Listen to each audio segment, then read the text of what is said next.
Olá, boa tarde. Nós estamos no Instituto Federal Catarinense realizando o trabalho de extensão rural. Eu sou o Felipe Padilha. Eu sou a Adriele. E eu sou a Letícia. Então vamos tratar do cultivo como plantas estáticas ou as flores sempre-vivas, que são plantas então de corte. Nós estamos aqui no Instituto Federal Catarinense, na unidade experimental das estáticas. Bom, elas são flores que são muito apreciadas devido à sua resistência. Após a colheita, elas são utilizadas em arranjos de flores secas, onde elas têm uma beleza duradoura e por isso são conhecidas como flores sempre vivas. Então, falando do sistema de produção das estáticas, aqui a gente vê então um adensamento de 30 centímetros entre linhas e 20 centímetros entre plantas. Mas isso vai depender de cada produtor, se vai querer adensar mais essas plantas ou menos. Mas o que acontece? Essas plantas são de clima mais frio, então elas precisam ter uma invernalização para florescer e precisam então desse frio, de horas frios, para ter o seu florescimento e melhor qualidade de hastes. Além disso, elas produzem no período quando aumentam os graus, as horas-dias. E com isso, a gente sempre faz a semeadura no mês ali de abril e março para transplantar ela a campo, como ela está aqui, durante os meses então de julho e no máximo agosto.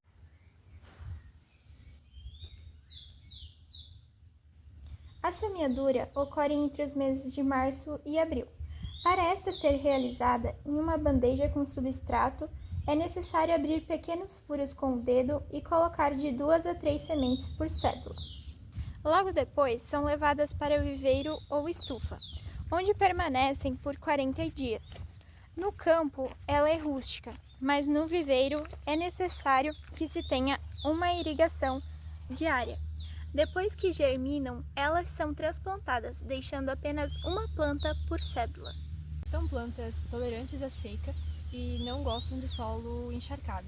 Por isso, regue-a regularmente com moderação, sempre certificando-se de que o solo estará bem drenado para que não tenha um apodrecimento de raiz. A adubação deve ser com fertilizante equilibrado, que de preferência tenha uma liberação lenta. Isso favorecerá a formação de flores saudáveis e resistentes. Também é necessário se evitar o excesso de adubação. Para realizar a poda e manutenção, pode ser utilizada uma tesoura de poda. Para estimular mais flores, deve-se retirar as flores que já passaram do ponto. Isso também ajuda a manter uma planta saudável.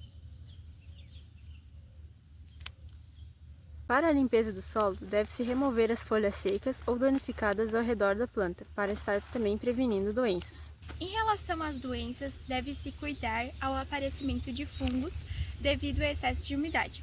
As doenças mais comuns são a cercosporiose,